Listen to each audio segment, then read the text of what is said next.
نمایندگی مقامات مهاجرت تاجیکستان در روسیه روز 15 مای بار دیگر شهروندان تاجیکستان را که فعلا در قلمرو روسیه قرار دارند هشدار داد که تا 15 ایون خود را در اداره های مهاجرت محلی زیست موقتی خود در روسیه ثبت نام کنند. نمایندگی گفت 15 ایون مولت فرمان ولادیمیر پوتین درباره دادن سبوکی‌ها به شهروندان خارجی در زمان خروج پاندمی به پایان می رسد.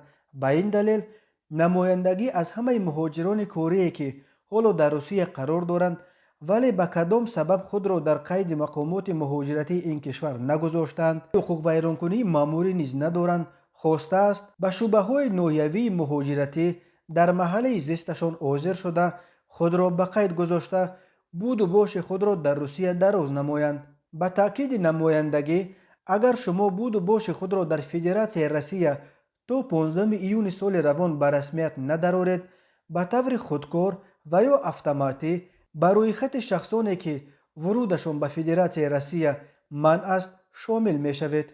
در خبرنامه همزمان افزوده شده است روی خط نام به نام شهروندانی که در قلمرو روسیه غیر قانونی قرار دارند در وزارت مهنت، مهاجرت و شغل اهالی جمهوری تاجیکستان و ساختارهای آن موجود است.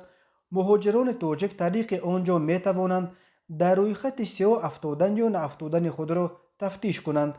بنا به آمار وزارت کارهای داخلی روسیه حال حاضر در قلمرو این کشور بیش از 1 میلیون شهروندان کشورهای اسنگ غیر قانونی قرار دارند.